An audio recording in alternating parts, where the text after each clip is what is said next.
Hello students, welcome to my channel. Today we are starting from the very first chapter of biology CBSE class 10 syllabus, life processes. Now students, life processes chapter is a very big chapter and it is a compilation of basically 4 chapters, that is nutrition, respiration, circulation and excretion. So I will be doing the video in 4 parts. Please go through all the 4 parts. I think it will be helpful for you. Before coming to this chapter, let me first start with a very few easy concepts which we have already read in your previous classes. The nutrition chapter begins with the types of nutrition.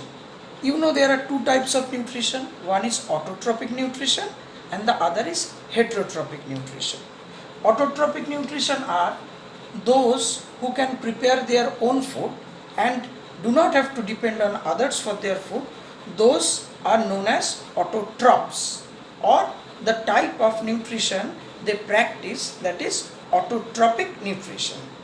And for those so what is the example of autotrophs? Autotrophs may be green plants and bacteria, and heterotrophs are those which cannot prepare their own food and which depends on the others, means plants and animals, for their own food. And this type of nutrition are called heterotrophic nutrition.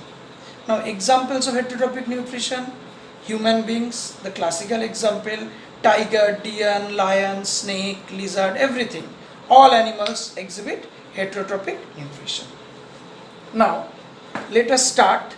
I will not go into the details, but I will just go through some of the basic parts of autotrophic nutrition and then I will come to heterotrophic nutrition. In autotrophic nutrition, what happens? The plants, the green plants, absorb water from the soil through the roots and it is transported through the xylem tissues. It takes water and it takes carbon dioxide from the air. So, taking water and carbon dioxide from the air, what it prepares? Sorry, I will write it much smaller. So, it takes carbon dioxide from the air and water from the soil and it makes chlorophyll, C6H12O6 plus H2O plus O2.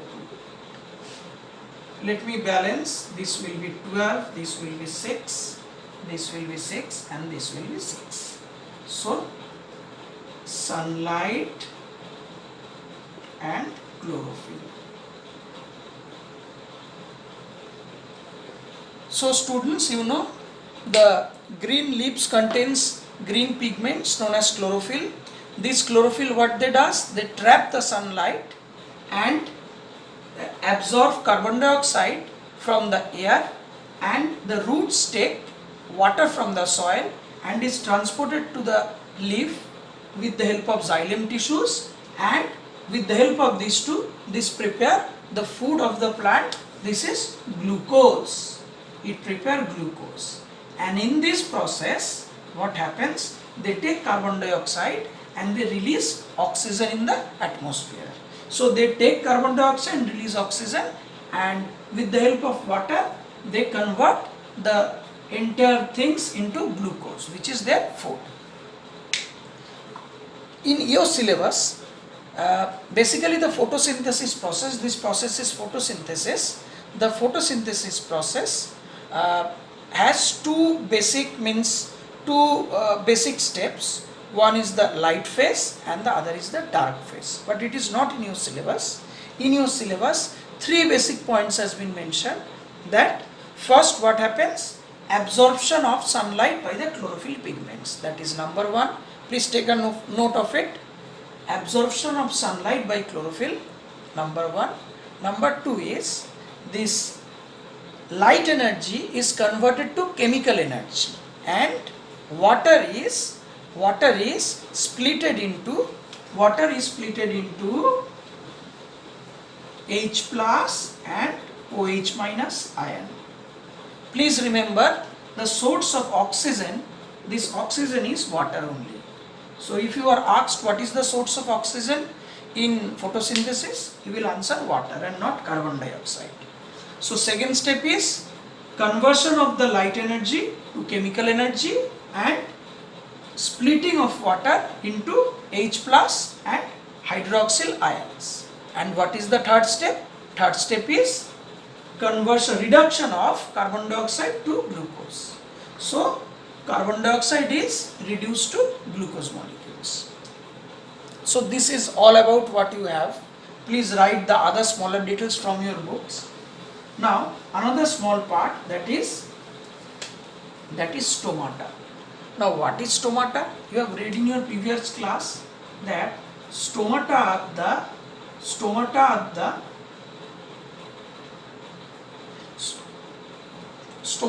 the small openings on the surface of the leaf.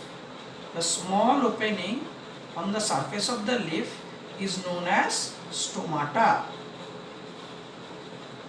So what happens? Suppose this is the opening of the leaf, this is the pore. This is the pore of the stomata. And these two bean-shaped cells are called guard cells. What is the function of this stomata? The opening at the leaves. Number one function is, while photosynthesis, by opening of the stomata, plants absorb carbon dioxide. And after the photosynthesis process is over, with the opening, they release oxygen. And what is the second function? Second function is the plant release excess water which they do not require after photosynthesis with the help of by the process called transpiration through this stomatal pore. So two functions, one is gaseous exchange and the second function is the loss of water by transpiration. And what is the function of these two bean-shaped guard cells? That is, they exhibit, guard cells are like this. With the help of the guard cells, they ensure the closing and the opening of the stomata. For example, the plant need to exchange gases, then the guard cells opens and the stomatal pore becomes prominent. And also during the time of photosynthesis, the guard cells open. Other times, the guard cells remain closed. Okay, students? So this is all about autotrophic nutrition. Now, a very important part in your syllabus is heterotrophic nutrition. Now you know all animals exhibit heterotrophic nutrition. Unicellular animals also exhibit heterotrophic nutrition.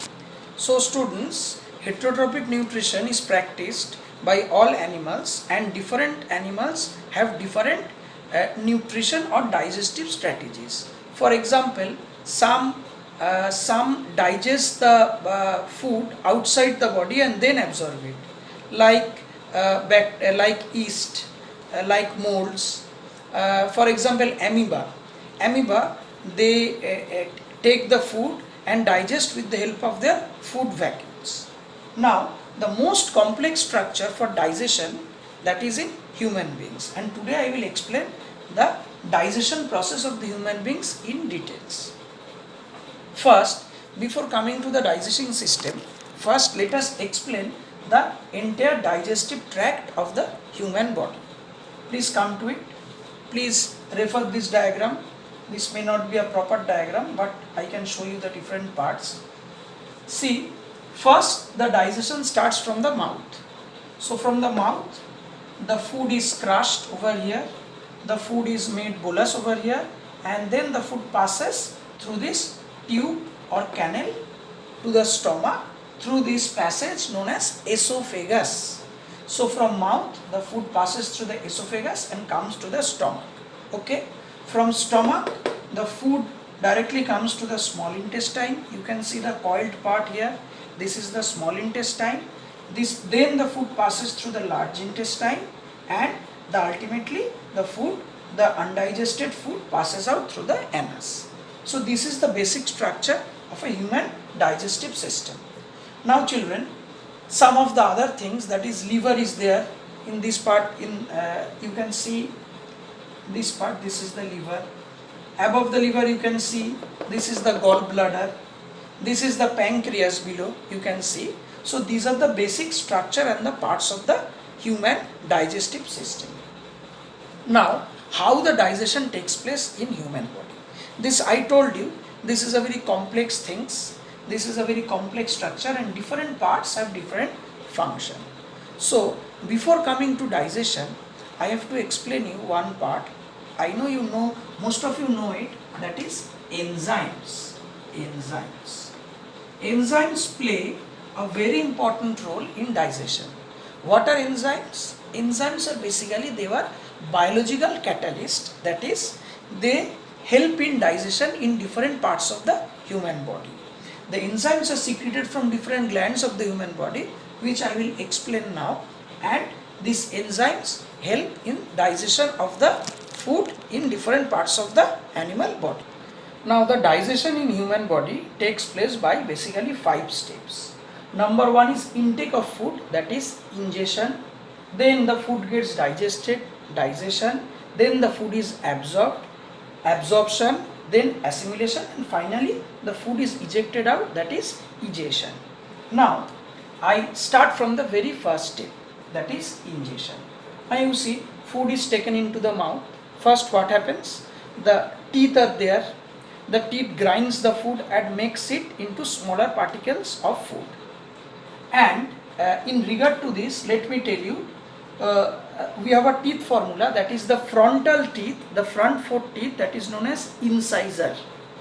Then you can see these 2 Dracula type of teeth, that is known as the canine, C-A-N-I-N-E.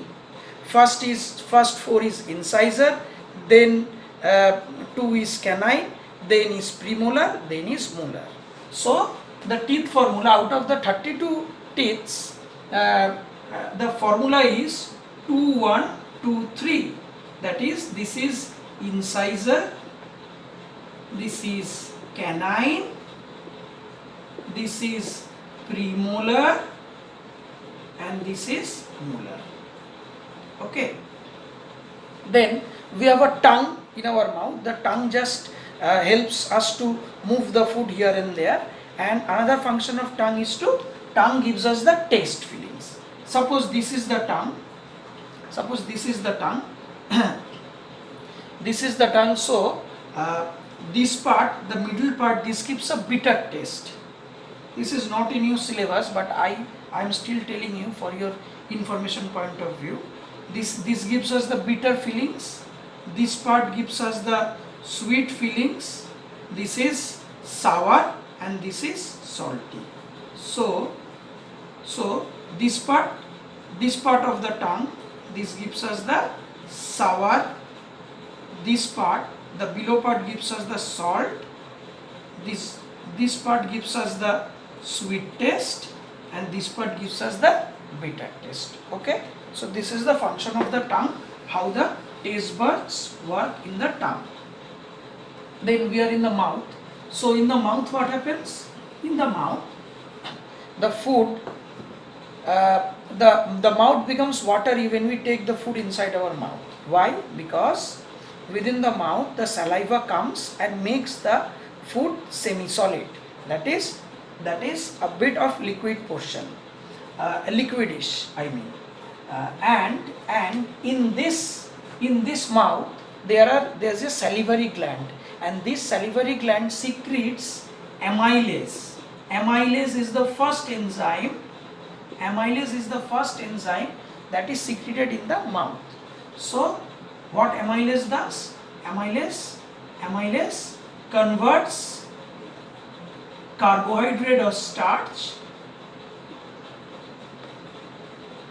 So digestion starts from the mouth itself. In the mouth, the salivary gland secretes amylase enzyme, which helps in the digestion of carbohydrate or starch in the mouth. Then what happens? Then the food comes down with the help of this canal. This is esophagus. Now the way the food comes from the mouth to the stomach through the esophagus, this movement is known as this is known as peristaltic movement. Peristaltic movement. Peristaltic movement. Now what is peristaltic movement? Peristaltic movement is just like this. Suppose this is the canal. Food is first here, suppose. So this part will be blocked and this part will be blocked. Then the food will come like this. Then the food will come like this. Then the food will come like this. So on alternate contraction and relaxation, through alternate contraction and relaxation, the food comes down.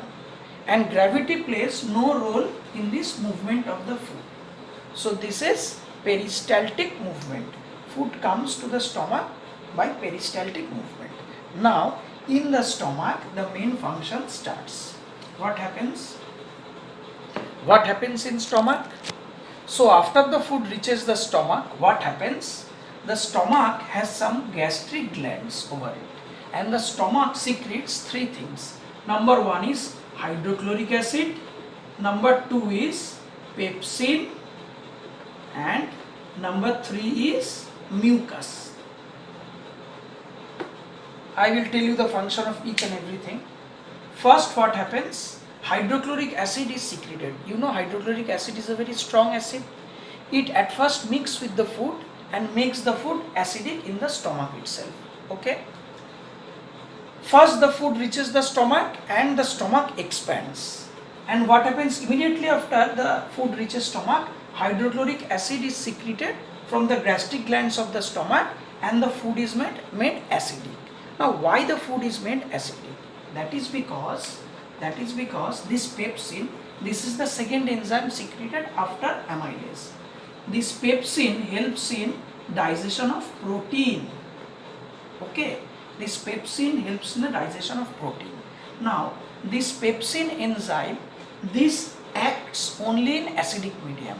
So the hydrochloric acid makes the food acidic so that pepsin can work and digest the protein particles of the food. Now what is mucus? Mucus, I tell you, you know hydrochloric acid is a very strong acid, and what happens?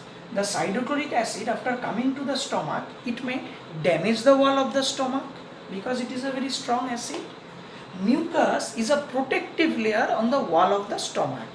On the wall of the stomach, the mucus are there so that the HCl cannot come in direct contact with the wall of the stomach, and mucus protects it. Children, you know, sometimes we suffer from acidity. So which acid is this? This is the hydrochloric acid. As we don't take food, what happens? The HCl acid is secreted, and in the empty stomach the acid is secreted, so we feel acidic. Now this is all about stomach. Now the food next reaches to the small intestine. Now small intestine. The food reaches to the small intestine with there is a sphincter, means there is a gateway, you can say, from the stomach. With the control of the sphincter of the stomach, the food reaches the small intestine, that is this part. Now small intestine is the main part. Now this small intestine, you know, this is the largest part of the alimentary canal, but still it is called small because its diameter is very small. You can see the coiled part. Some of the books they tell that this small intestine may be 7 meters long, and large intestine, which is by name it is large, that is only 1.5 meters long, but it has a very big diameter. You can see the diameter of the area is very big, so it may be called as a large intestine. Now I come to the digestion part. Now what happens when the food comes to small intestine? Now the food comes to small intestine and the food is acidic because from the stomach it has come to the small intestine with the help of the sphincter muscle, and it was mixed with HCl, so it is acidic. Now what will happen? This liver, you can see this liver, the function of this liver is to secrete, liver secretes bile. It is a greenish yellow fluid which is stored in the gallbladder. This part it is stored. Okay. So what does liver do? Liver secretes a fluid that is known as bile, bile, and which is stored in the gallbladder for some temporary period. So whenever the food reaches the small intestine, the bile mixes with the food in the small intestine and makes the food alkaline. Initially it was acidic because pepsin will work on acidic medium.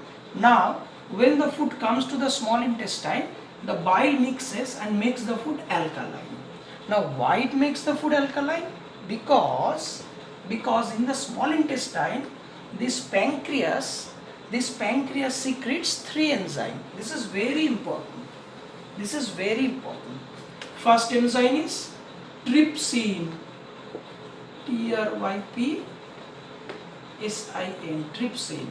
Then is lipase, and next is amylase.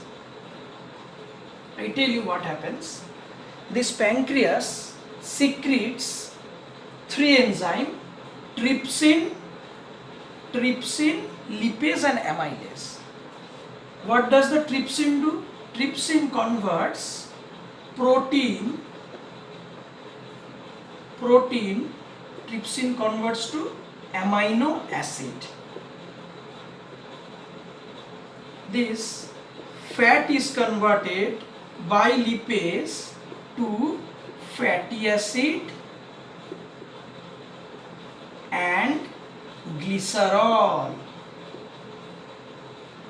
And amylase, what amylase does? Amylase converts carbohydrate to glucose.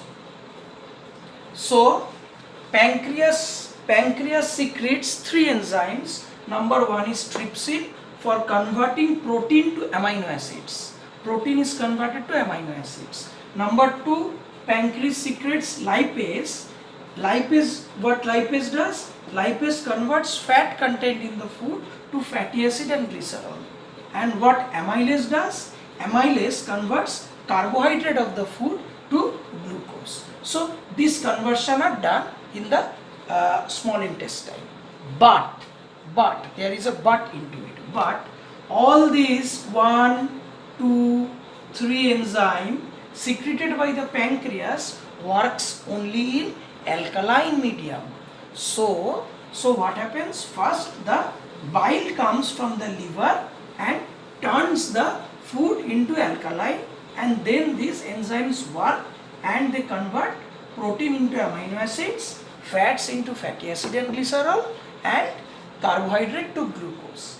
Now food is already converted. Now what happens? In the later part of the small intestine, there is a portion called villi.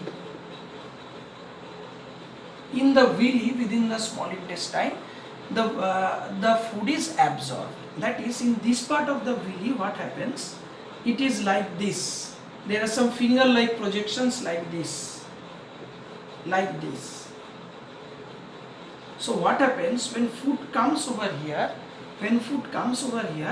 There is, you can see the area becomes small because it is like this. Initially it was like this, means it was a coiled structure like this and this. Now in this portion, the area surface gets increased. You can see because of these finger-like projections. Okay, so food gets absorbed over here because these villi are connected with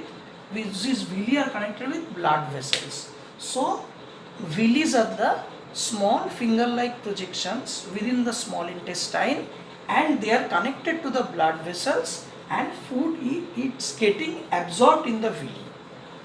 So absorption of food has taken place, that is the amino acids, fatty acids, glycerol and glucose is mixed with the blood and transported to different parts of the body. Now what happens? Now from the small intestine, the food reaches to the large intestine. In the large intestine, what happens? Already the main extract of the foods are taken up. Now in the large intestine, basically what happens, the absorption of water takes place. The absorption of water takes place in the large intestine, and the undigested food in the form of fecal matter feces, they are eliminated out through anus. You can see this is the anus. Okay, this is the anus. So food is getting out. Okay, so this is all about the digestive system. Again, I will give you a summary of what I have said. Another thing, children, please remember, this is appendix. This end of the large intestine, this is appendix. This is a vestigial organ. This is not required for our body. So again I go into it. Please listen. First, food goes to the mouth. The teeth grinds and makes the food into smaller particles. It mixes with the saliva that is secreted from the salivary glands of the mouth, and amylase is containing in the saliva, which starts digestion of the carbohydrate or the starch particle. Then the food is transported to the stomach through esophagus by peristaltic movement, that is rhythmic alternate and contraction of the esophagus. Now food reaches to the stomach. From the gastric glands of the stomach, three things are excreted. First is hydrochloric acid, which makes the food acidic, and in the acidic medium, the pepsin is digesting the protein inside the stomach, and the mucus is also found in the stomach, which gives a protective layer on the wall of the stomach from the HCl acid. Now from the stomach, with the help of a splinter muscle, the food reaches to the small intestine. In the small intestine, what happens? The liver secretes a greenish yellow fluid known as bile, which is stored in the gallbladder, and through the duct it reaches the bile, it reaches the small intestine and makes the food alkaline. Then after making the food alkaline, the pancreas releases three types of digestive juices or enzymes. First is trypsin, which converts protein to amino acids. Then amylase, which converts carbohydrate to glucose, and lipase, which converts fats to fatty acid and glycerol. Now these things in the latter part of the small intestine, within the villi, that is the finger-like projections within the small intestine, it gets absorbed in the villi, and the villis are provided with the blood vessels, and they are transported throughout the body from villi. So from villi it reaches to the blood vessels and mixes with the blood and is transported to the entire part of the body. Then the food reaches the large intestine. In the large intestine, basically the absorption of water takes place and the food is eliminated out. So students, this is all about your digestive system or digestion in human body. And I think you have to study this part, means this diagram, very well. You have to identify the portions, and you have to know in which portion what type of enzymes are working and what things are getting converted, how the food is getting digested at different levels. So thanks for watching my video, and I will be coming with the next part, that is respiration, in the next part of my video. So thanks for watching. Goodbye.